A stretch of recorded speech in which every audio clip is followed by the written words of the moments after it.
Hi guys. तो अभी तक अपन लोग ने अपने इंडियन कॉन्स्टिट्यूशन में कॉन्स्टिट्यूशन के फीचर्स के बारे में पढ़ चुका है।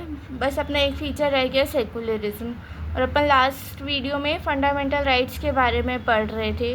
ठीक है ना। तो मैंने आपको बताया था कि फ़ंडामेंटल राइट इंडियन कॉन्स्टिट्यूशन का कौन साइन है, और फंडामेंटल राइट ये इंश्योर करता है कि कोई भी पॉलिटिकल लीडर और कोई भी स्टेट का पार्ट अपनी पावर का मिसयूज़ करके किसी सिटीजन्स के बेसिक राइट्स वायलेट ना कर सकें।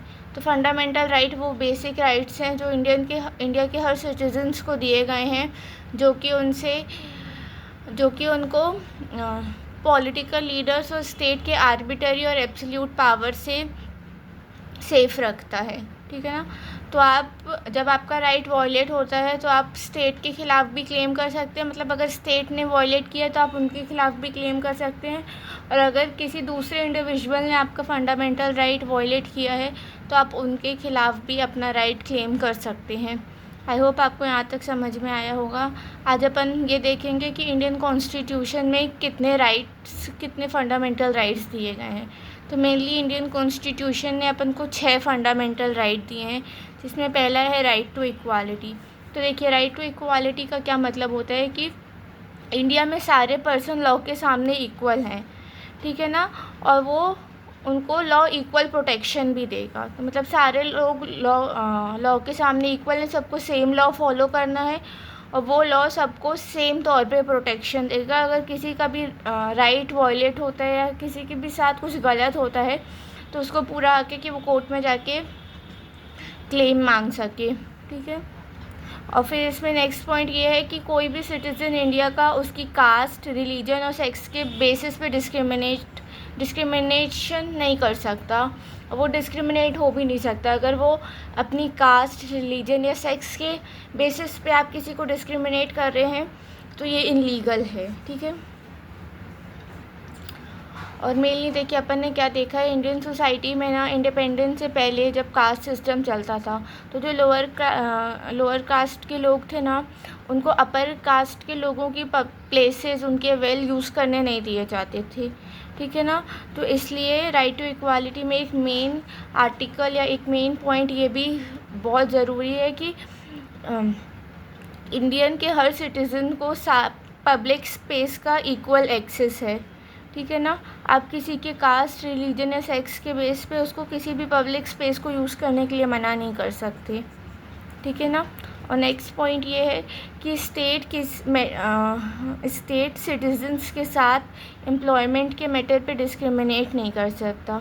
लेकिन देखिए, इसमें ना एक एक्सेप्शन भी है, क्योंकि इंडिया में रिजर्वेशन का सिस्टम है। तो ये एक्सेप्शन और रिजर्वेशन का सिस्टम अपन आगे आने वाले क्लासेस में पढ़ेंगे। ठीक है ना। इसके अलावा राइट टू इक्वालिटी में अनटचेबिलिटी को भी अबॉलिश किया है। देखिए, अनटचेबिलिटी प्रैक्टिस होता था कास्ट सिस्टम में, जहाँ पे लोअर कास्ट के लोग, SC ST के लोगों को अनटचेबल माना जाता था, और ऐसा माना जाता था कि वो अपर क्लास के वेल यूज़ नहीं कर सकते, या उनके घर में नहीं जा सकते, उनके साथ एक जगह बैठ नहीं सकते। ठीक है ना। तो यही सब अनटचेबिलिटी को कॉन्स्टिट्यूशन ने अबॉलिश किया है राइट टू इक्वालिटी के अंदर। आई होप आपको राइट टू इक्वालिटी पूरा समझ में आ गया होगा। अब अपन राइट टू फ्रीडम देखेंगे। तो पहला राइट है राइट टू इक्वालिटी, सेकेंड है राइट टू फ्रीडम। तो देखिए, राइट टू फ्रीडम में क्या इंक्लूड है कि इंडिया के हर सिटीज़न के पास ये फ्रीडम है कि वो स्पीच दे सकता है, उसको जो चाहे, उसका जो मन करे वो बोल सकता है और अपनी फीलिंग को एक्सप्रेस कर सकता है। ठीक है ना। लेकिन देखिए, कोई भी राइट ना एब्सोल्यूट नहीं है, कुछ रिस्ट्रिक्शन के साथ आते हैं जो आप अपनी आने वाली क्लासेस में पढ़ेंगे। देखिए, क्योंकि आपके पास राइट टू फ्रीडम है, लेकिन एब्सोल्यूट नहीं है। आप अपने एक्सप्रेशन, अपनी स्पीच दे सकते हैं, लेकिन ऐसी स्पीच नहीं दे सकते जो किसी और को हर्ट करे। ठीक है। इसके अलावा आपके पास राइट है कि आप एसोसिएशन बना सकते हैं, ग्रुप बना सकते हैं। आपके पास ये राइट है कि आप इंडिया में कहीं भी फ्रीली घूम सकते हैं। ठीक है ना। और इंडिया के किसी भी पार्ट में फ्रीली रिजाइड कर सकते हैं, रह सकते हैं। ठीक है ना। इसके अलावा आपके पास ये भी राइट है कि आप अपने पसंद का प्रोफेशन, ऑक्यूपेशन या बिजनेस प्रैक्टिस कर सकते हैं। तो देखिए कास्ट सिस्टम में ये भी था कि हर कास्ट का अपना अपना ऑक्यूपेशन फिक्स था, ठीक है ना। लेकिन राइट टू फ्रीडम के अंदर इस बात को अबॉलिश करते हुए ये प्रमोट किया गया है कि आपका प्रोफेशन, आपका बिजनेस आपकी कास्ट के ऊपर बेस नहीं रहेगा, बाकी आपकी स्किल के ऊपर बेस रहेगा, ठीक है। तो आपको दो राइट समझ में आ गए होंगे, right to equality and right to freedom. अब अपन देखेंगे राइट अगेंस्ट एक्सप्लॉयटेशन। तो देखिए राइट अगेंस्ट एक्सप्लॉयटेशन में कॉन्स्टिट्यूशन ने 3 चीज़ को अबॉलिश किया है। पहला है ह्यूमन ट्रैफिकिंग। तो ह्यूमन ट्रैफिकिंग मतलब होता है जब आप इंसानों को ख़रीदते बेचते हैं स्लेवरी के लिए, मतलब ग़ुलाम बनाने के लिए, या बच्चों को बेचते हैं, ठीक है ना, अलग अलग फैक्ट्रीज़ में काम करने के लिए। तो ह्यूमन ट्रैफिकिंग मतलब कि इंसानों को बेचना। तो ह्यूमन ट्रैफिकिंग को प्रोहिबिट किया है, फोर्स्ड लेबर को प्रोहिबिट किया है। तो फोर्स्ड लेबर क्या होता है, मतलब बंधुआ मजदूर। जब आप किसी को बिना उसकी विल के, बिना उसकी इच्छा के अपने पास ज़बरदस्ती काम पे रखते हैं कम सैलरी में, ठीक है ना, लाइक गुलामी टाइप का ही। तो फोर्स्ड लेबर को भी अबॉलिश किया है राइट अगेंस्ट एक्सप्लॉयटेशन के अंदर।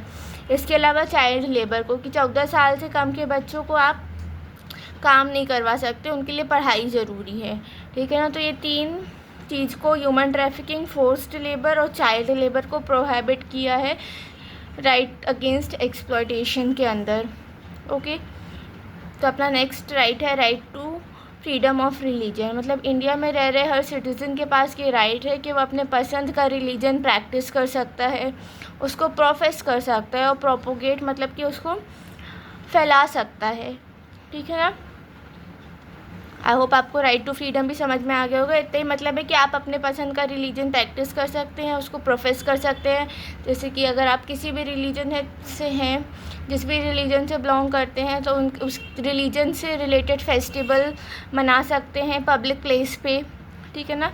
मेनली प्रोफेस का ये मतलब होता है। और आप जिस रिलीजन से बिलोंग करते हैं उसके पिलग्रिमेज में जाके वर्शिप कर सकते हैं, अपने रिलीजन को प्रोपोगेट कर सकते हैं, मतलब दूसरों को अपने रिलीजन के बारे में बता सकते हैं। ओके, तो राइट टू फ्रीडम में ये सब इंक्लूड होता है। इसके बाद है कल्चरल एंड एजुकेशनल राइट। तो देखिए इंडिया में सारी माइनॉरिटीज़ के पास ये राइट है। तो देखिए माइनॉरिटीज़ किस किस प्रकार की। तो रिलीजियस माइनॉरिटी, जो रिलीजन सबसे कम है इंडिया में। लिंग्विस्टिक माइनॉरिटी, लिंग्विस्टिक मतलब लिंग्विस्टिक ग्रुप, जैसे हिंदी हो गया, कन्नड़ हो गया या तमिल, ऐसी लैंग्वेज हो गई ना। जैसे हिंदी तो मेजॉरिटी में है क्योंकि बहुत सारे लोग हिंदी बोलते हैं, लेकिन बहुत सारी ऐसी ट्राइब की लैंग्वेजेस हैं जो कि माइनॉरिटी है, ठीक है ना। तो जब आप लैंग्वेज के बेस पे ग्रुप बनाते हैं तो उसको लिंग्विस्टिक ग्रुप कहते हैं। तो जो लिंग्विस्टिक माइनॉरिटीज़ हैं और जो रिलीजियस माइनॉरिटीज़ हैं वो अपने एजुकेशनल इंस्टीट्यूशन खोल सकती हैं जिसमें वो अपनी लैंग्वेज और अपने रिलीजन को प्रिजर्व करके रख सके और अपने आने वाले बच्चों को अपने रिलीजन और अपनी लैंग्वेज के बारे में सिखा सके, ठीक है ना। और इसी में अपना लास्ट राइट है राइट टू कॉन्स्टिट्यूशनल रेमेडी। तो देखिए राइट टू कॉन्स्टिट्यूशनल रेमेडी में क्या है कि अगर सिटीज़न का कोई भी फंडामेंटल राइट वायलेट होता है स्टेट या दूसरे किसी इंसान के द्वारा, किसी इंडिविजुअल के द्वारा, तो वो कोर्ट में जा सकता है, ठीक है ना। तो देखिए ऐसे राइट किसी मतलब के नहीं हैं जिनको आप कोर्ट में जाके क्लेम ना कर सके। तो इसलिए राइट टू कॉन्स्टिट्यूशनल रेमेडी बहुत ज़रूरी है, जिसमें अगर आपका राइट वायलेट हो तो आप कम से कम कोर्ट में जाके उसका क्लेम तो ले सकें, ठीक है।